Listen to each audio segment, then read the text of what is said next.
या कदापि वसना चखलेलनोथ्य धन्यातिधन्यपवने गीतार्थमा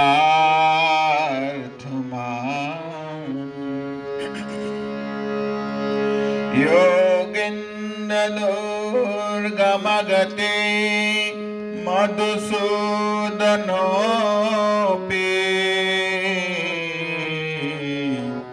तस्या नमोऽस्तु विश्वभानु भुवो दिशेऽपि कृष्णाय वासुदेवाय हरये परमात्मने प्रणतक्लेशनाशाय गोविन्दाय नमो नमः। नाम संकीर्तनं यस्य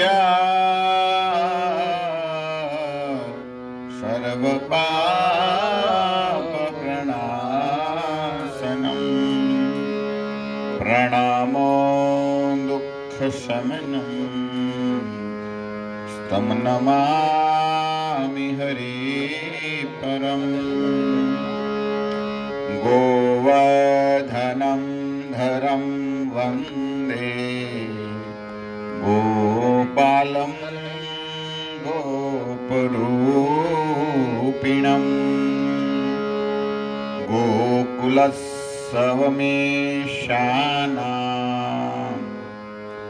गोविन्दं गोपिकाप्रियं गोविन्दं गोपिकाप्रियं। हरे कृष्णा कृष्ण कृष्ण हरे हरे हरे राम राम राम हरे हरे। हरे कृष्ण।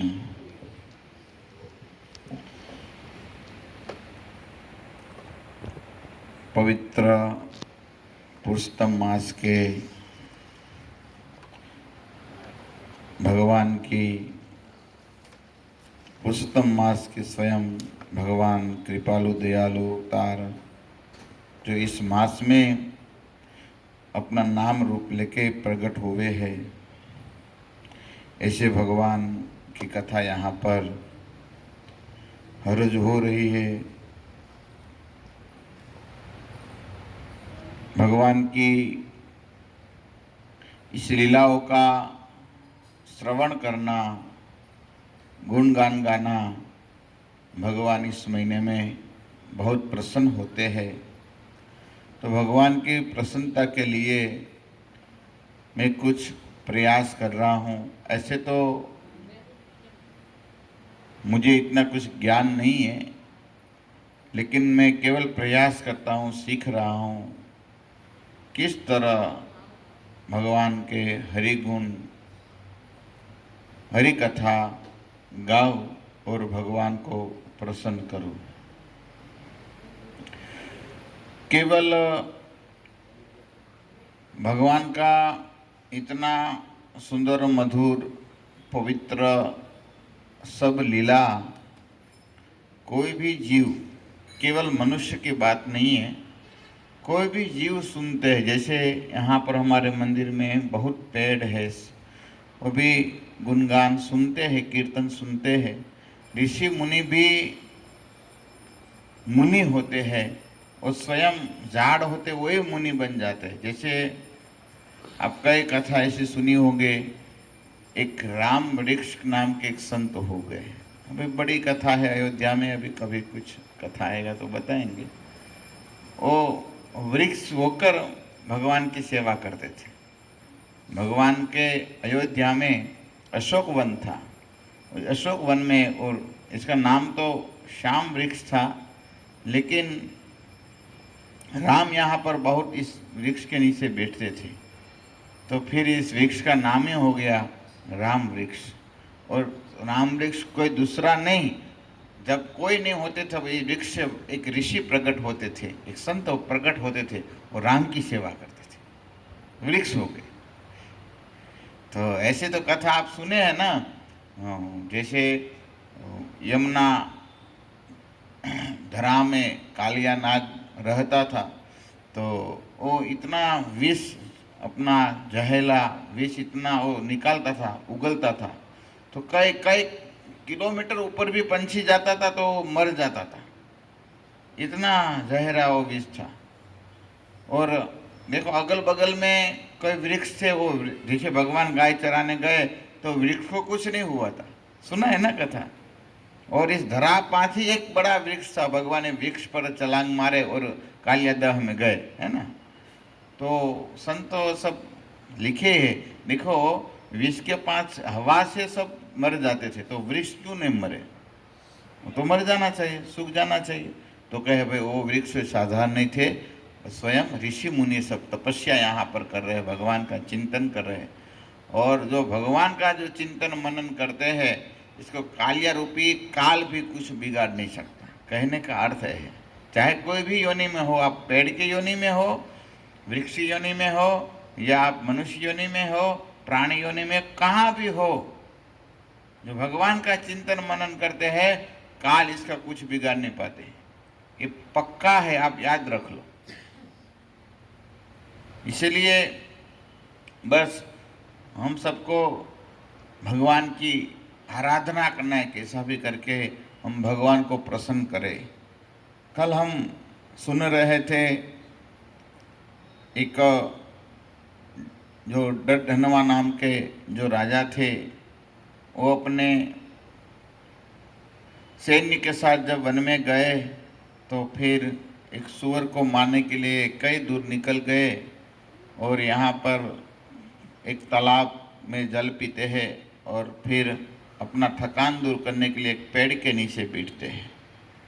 और जब वो अपने पेड़ के नीचे बैठते हैं तब एक तोता आते हैं और कुछ कहते हैं, हे राजा, आप इतने धर्मवान हैं, लेकिन आप अपना आत्मा का कल्याण क्यों नहीं करते?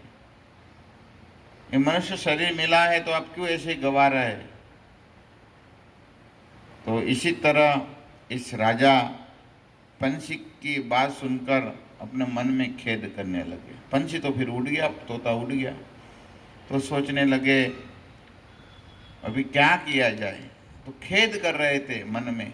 घर पर गए तो घर में एक दिन दो दिन किसी के साथ बात करना बंद कर दिया, बस किसी के साथ बात नहीं करना है, क्योंकि अभी मुझे यही सोचना है मेरा आत्मा का कल्याण कैसे हो।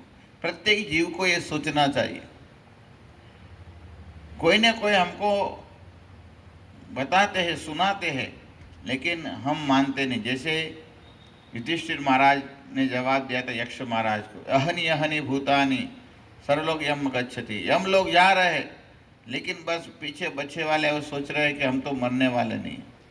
तो इसी तरह हम भी ऐसे सोचते हैं, अरे साधु भजन करे, हमारा थोड़ा कर्तव्य है। वो साधु जो बने वो करताल लेके हरे कृष्ण महामंत्र गाते हैं, हम तो थोड़ी गाएंगे, वो तो साधु का कार्य है।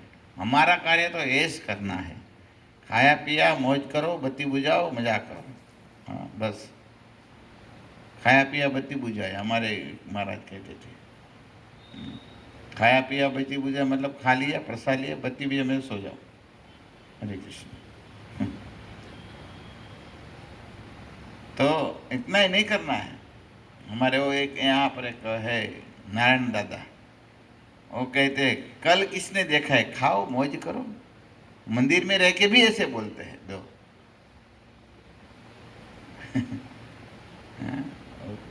देते हैं ना, खाओ पियो मौज करो। कल किसने देखा है साधु को ऐसा उपदेश दे? साधु भी मान जाता है। हाँ, खा लो खा लो खा लो।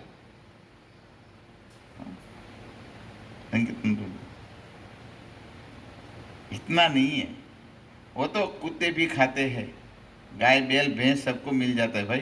खाना पीना सब योनि में मिल जाता है, शुक्र डुकर सबको मिल जाता है। वो आपने सुने है, कथा है ना, प्रभुपाद जी कई बार कहते थे, इंद्र एक बार सुअर बन गया था। सुअर बन गया तो गटर, सुअर तो गटर में ही रहते हैं, जंगली नहीं बने थे, वो गांव के सुअर बने थे। तो गांव में जब मल मूत्र सब त्यागते ना, तो इसको मजा आता था, ओहो हो कितना रसगुल्ला है, गुलाब जामुन है। और जब विष्ठा मनुष्य त्यागते थे वो खाते थे। तो फिर इंद्र को कई दिन हो गया, तो ब्रह्मा जी ने सोचे चलो इसको हम वापस बुलाते हैं। तो इंद्र को बुलाए, चलो आ जाओ। नहीं नहीं नहीं, हमको नहीं आना है, हमको तो यहाँ हर रोज गुलाब जामुन मिलता है, यहाँ कौन देगा। लेकिन स्वर्ग में कितना अच्छा मिल रहा है, कितना भोग है, लेकिन बोलते यहाँ जो रसगुल्ला मिलता है यहाँ पर नहीं। अरे विष्ठा खा रहे तो भी मजा आता है, समस्या ना। तो ये भोग अच्छा नहीं है, लेकिन हम यही सोच लिए संसार में यही सुख है। ये सुख नहीं है। सुख है तो भगवान के परिजन भक्तजन है, ये सुखी है। हर रोज राम नाम कृष्ण नाम कीर्तन करते हैं, भगवान की सेवा में लुप्त रहते हैं निरंतर, बस बस यही डूबे रहते हैं सेवा में। वो हमको करना है। तो मनुष्य जन्म मिला है तो हमारे खोज करना चाहिए हमको, भगवान ने हमको मनुष्य जन्म क्यों दिया है, हमारा आत्मा का कल्याण कैसे होगा। भूरी भूरी निकर्माणी, नैमिषारण्य में 88,000 ऋषि में सोनक जी ने प्रश्न किया है प्रभु आप बताइए इस सब जीवों का कल्याण कैसे होगा। देखो, वो ऋषि मुनि को भी मन में ग्लानि थी, ये कलयुग के लोग आने वाले का कैसे कल्याण होगा। और हम सबको मनुष्य जन्म मिला है, लेकिन किसी को थोड़ा भी ग्लानि नहीं है। हर रोज सोते हैं ना, उठते हैं तब सोचने का, क्यों मनुष्य भगवान ने बनाया था, हमको क्यों बनाया है। सोचना चाहिए, क्या भोग करने के लिए, क्या सब कार्य करने के लिए, कार्य करने के लिए दिया है। तो सब अपने आप कार्य करते हैं। बैल होते हैं ना, बैल भी अपने खेत में जब जोते हैं ना, जब किसान, तब वो भी अपना कार्य करते हैं। अभी लाइन से चलता है, ऐसा नहीं टेढ़ा बेड़ा चलता है, लाइन से चलता है। अच्छा सुंदर गुजराती में साहा काढ़े बैल, कोई अभी हमने देखा है गाँव में, हम भी चलाए, सुंदर एकदम परफेक्ट साह निकालते हैं, टेढ़ा भी नहीं चलते। कभी कभी हमारी गलती हो जाए, लेकिन बैल की नहीं होती, इतने सुंदर कार्य करते हो। वो कुत्ता होता है, ये भी कार्य करता है। मनुष्य को नहीं पता चलता है कहाँ सो रहे, लेकिन कुत्ता ढूंढ लेता है। करते हैं ना, सब नहीं करते हैं। कई पंछी पहले आते थे, कबूतर, वो अब देखो यहाँ पर उड़ाए तो जहाँ संदेश देने यहाँ पर ही जाते थे, आपको पता है। वो पहले कबूतर को वो मैसेंजर वही थे, तब वो यहाँ पर कुछ इसको दे दिया, और फिर जहाँ जिसका नाम ले, जिस प्रांत में, वही प्रांत में जाता था। आप सोचिए कितना बुद्धिमान थे वो कबूतर, है ना, या नहीं। तो हमको मनुष्य बनाया है, क्यों बनाया है भगवान ने, सोचना चाहिए। फिर कबूतर जा जा जा बोलते हैं, गाना गाने से क्या फायदा। हाँ बापू,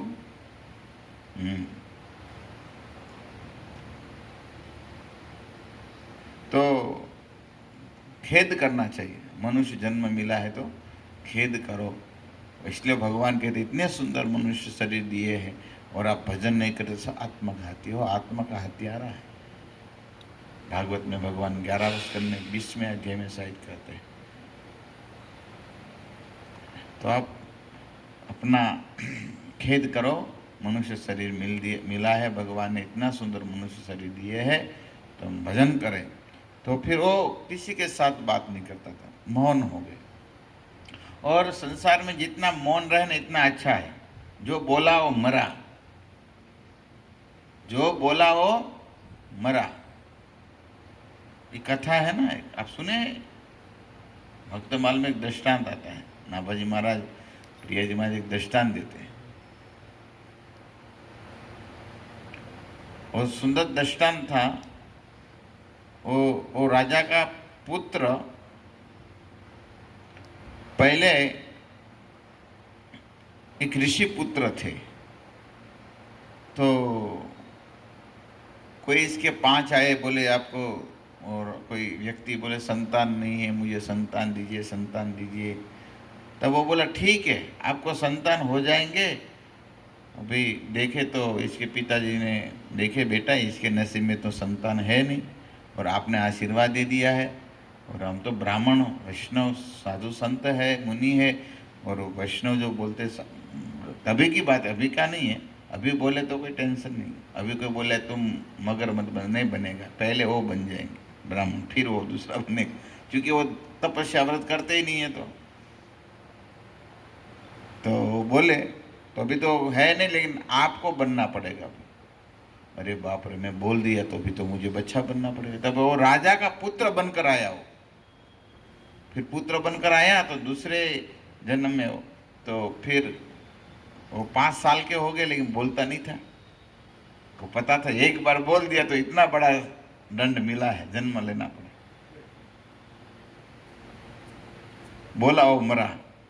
क्या हुआ? बोला वो मरा। और तब राजा ने कहे, देखो मेरा बेटा को कोई बुलवाएंगे तो इसको 100 सोना मोहर इनाम दिया जाएगा। ठीक है। तब सब अलग अलग सब फॉर्मूला करते थे। तो एक बार 2-3 सैनिक गए तो 7-8 साल का बच्चा हो गया था, तो जंगल में घुमाने के लिए, और घुमाने के लिए गए।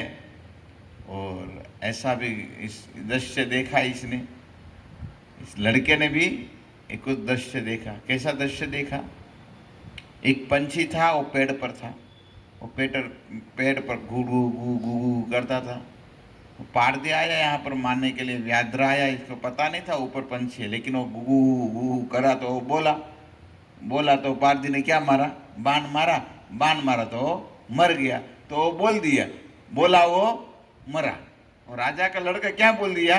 बोला वो मरा। तब तो यहाँ वो एक सैनिक साथ में था, अरे राजकुमार तो बोलते हैं, वो तो ढोंग करते नहीं, बोला वो मरा बोला। तब राजा बोले वाह, सैनिक बोले वाह, चलो मेरे को सोना मोहर मिल जाएगा। और बोले देखा बेटा, आज अभी तो बोला ना, बोला वो मरा, वो बोलने का, लेकिन फिर वो राजकुमार कुछ बोले ही नहीं। और फिर गए राज्य में गए और कहे, राजा आपका बेटा तो बोलता है, इसको वाचा है। आज एक पंछी बोला, वो व्याघ्र मारा तो वो बोला वो मरा, वो बोला। तो राजा बोले बेटा बोल, तो बोला वो मरा। राजा ने कहा था जो नहीं बोलेगा, आप झूठ बोलेंगे तो आपको मारने में आएगा, दंड होगा। और फिर हुआ यूं, और लड़का तो बोला ही नहीं, राजा को गुस्सा आ गया और सैनिक को मार दिया। फिर बोला वो मरा। समझ में आया? बोला वो मरा। इसलिए ज्यादा नहीं बोलना है। इसलिए हमको केवल मुनि लोग होते हैं ना, मुनि मनस्वी लोग होते हैं ना, वो फालतू नहीं बोलते हैं, वो अपना आत्मा का कल्याण के लिए बोलते हैं। हमारा आत्मा का कल्याण कैसा हो, ऐसी बात वो बोलते हैं, ऐसा विचार करते, ऐसा सोचते हैं। तो बोला हो मरा, तो हम सबको बहुत ध्यान रखना है। बोला हो मरा बोलना है तो केवल कृष्ण कथा। मुनि शब्द मननशील, अतएव मुनि। आप सुने हैं ना चैतन्य महाप्रभु को पूछने में, तो मुनि किसको कहते? तो मुनि शब्द मननशील, अतएव मुनि। मनन करते, चिंतन करते हैं, इसको मुनि कहा गया। कोई मौन रहते हैं, लेकिन इसका मौन का कुछ काम का नहीं, क्यों इशारा करते हैं, वो ऐसा मौनी की बात नहीं है। मनन करते भगवान के बारे में, ऐसे मुनि की बात यहाँ पर कहा गया है। तो राजा सोचने लगे कुछ न कुछ करा जाए। तब भगवान नारायण को प्रश्न किए नारद जी ने कहे, आप इसका वृत्तांत सुनाए। बोलना फिरना सब बंद किया। फिर इसने क्या किया? तब की बात है, भगवान नारायण कहने लगे, इसके पश्चात चिंता तो राजा डढ़नवा के यहाँ ऋषि वाल्मीकि जी आए। एक दिन वेद व्यास जी के परम शिष्य, नारद जी के परम शिष्य कौन आए? वेद व्यास जी के शिष्य, नारद जी के शिष्य, नारद जी के शिष्य आए, वाल्मीकि आए। वाल्मीकि की बहुत बड़ी तपस्या है। वाल्मीकि पहले रत्नाकर नाम के डाकू थे, आप नाम सुने होंगे तो, पूर्व इसकी कथा आती है। रत्नानंद नाम के डाकू थे, और एक दिन नारद जी यहाँ पर देखे, अरे बाप रे बाप, नारद जी तो दयालु है, कृपालु है ना, तो इसको दया आ गई। अरे कितना बड़ा पाप करे, कई पंछी को मारे, कई प्राणी को मारे, इसका उद्धार हो जाए।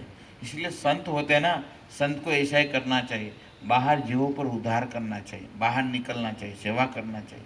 यहाँ जो जीव आते हैं भगवान की सेवा में, और जो जीव नहीं लगते, जो जबरदस्ती भगवान की सेवा में लगाना, ये संतों का कार्य है, भक्तों का कार्य है। वो इसको तो भगवान का भजन नहीं करना है, इसको तो भोग ही करना है। लेकिन संत समझाते हैं, बच्चे भाई अपना कल्याण करो, अपना कल्याण करो। नारद जी कहे, बेटा इतना पाप मत करो। बोले, अरे संत जी, नारद जी तो ऐसा नाम, इसको तो इतना पता ही नहीं था वो नारद है। देखो साधु, आप यहाँ पर मुझे उपदेश देने आए, मेरा भरण पोषण कैसे होगा? मेरी माँ है, मेरे बेटा है, मेरे पत्नी है, मैं सबको कैसा भरण पोषण करूँगा? गुजरान कैसे चलाऊंगा? ये सब मार के तो मेरा गुजरान चलता है, घर चलता है। तब नारद जी ने देखे, थोड़ा चित्र इसको दिखाओ। नारद जी तो भगवान है, थोड़ा चित्र देखा है, सब पंछी प्राणियों को मारा था ना, वो सब इंतजार कर रहे हैं इसका। बोले देख लाइव टेलीविकास्ट। देखा, अरे बाप रे, इतना मुझे सजा मिलेगा? सब चिट्ठी से लेकर हाथी तक इंतजार कर रहे हैं तेरा। जो हम पाप करते हैं ना, ऐसा मत सोचो। इसलिए हम जब चलते हैं ना, तो भी नीचे देखकर थोड़ा चलना चाहिए। ऐसे अंधे के तरफ भागना नहीं चाहिए, गधे के तरह दौड़ना नहीं चाहिए, नीचे कई कीड़े मर जाते हैं। नहीं, ध्यान रखना चाहिए। आप सुने हैं ना, भगवान के महान भक्त जड़ भरत महाराज हो गए, जब राजा की पालकी पे जा रहे थे, हाँ, तो राजा देखे, अरे इतना आप सलांग क्यों मारते? बोले नीचे कितने चींटी है, कितने कीड़े हैं, सब मर जाते हैं। देखते हैं, देखना चाहिए। हम तो इतना कृपालु है, उद्धार करते, हम तो उद्धार करते हैं। बोलते हैं भक्त से हाथ से मरते उद्धार हो जाते। पहला खुद का तो उद्धार कर, फिर दूसरे के।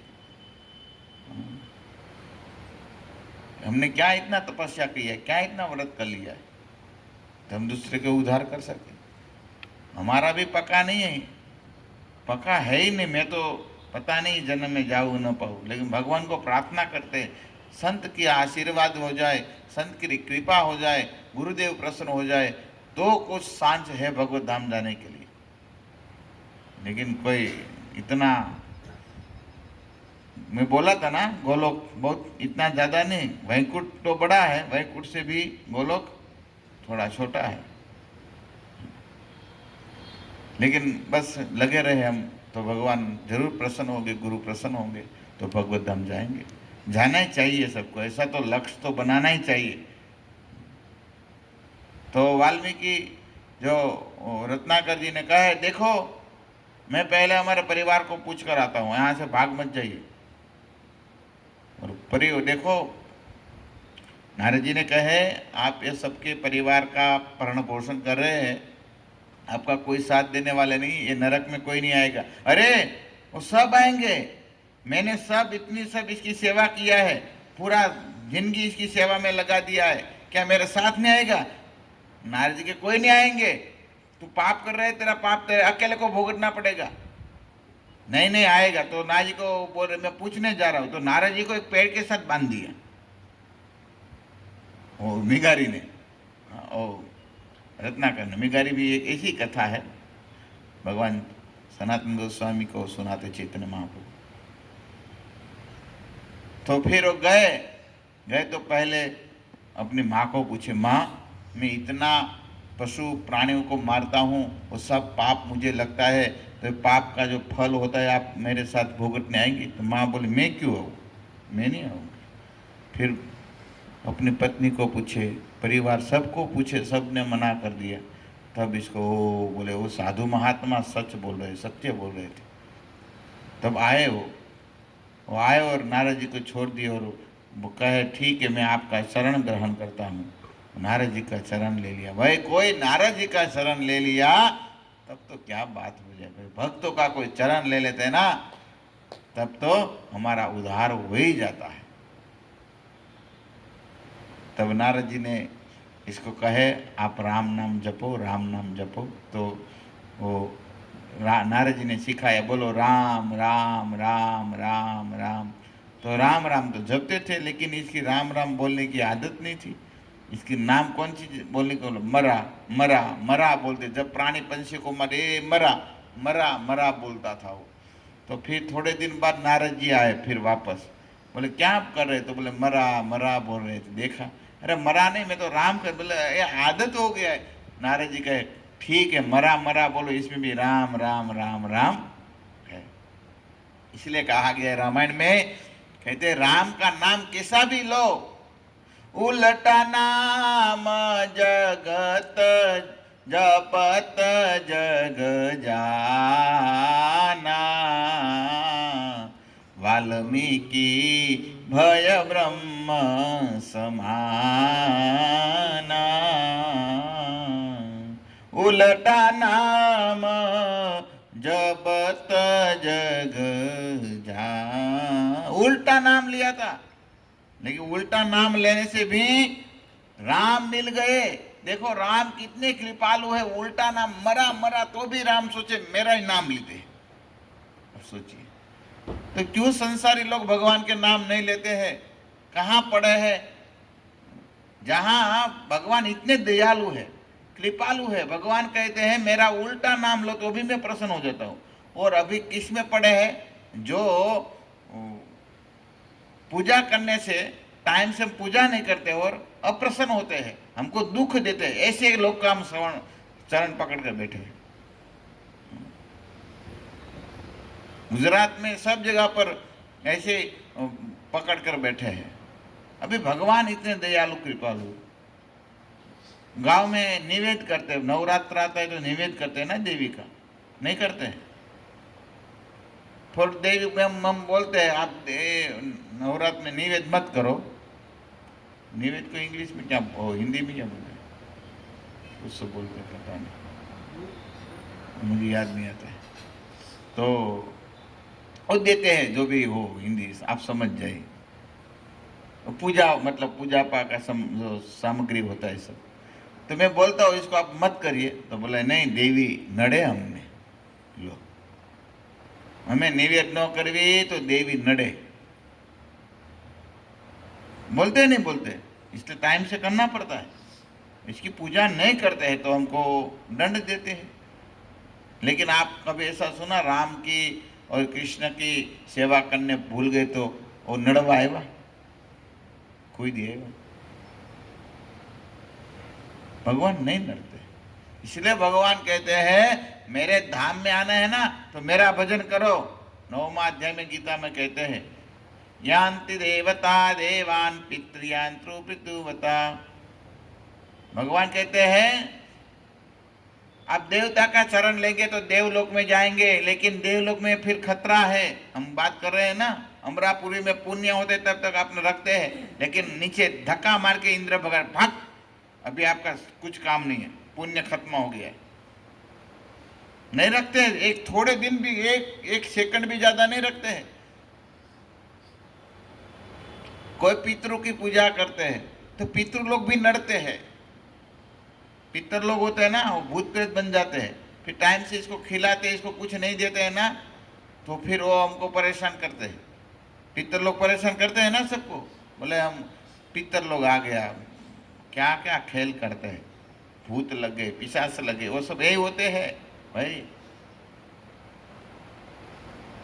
और टाइम से इसको खाने पीने नहीं देंगे तो सब हमारा परेशान करें हमको।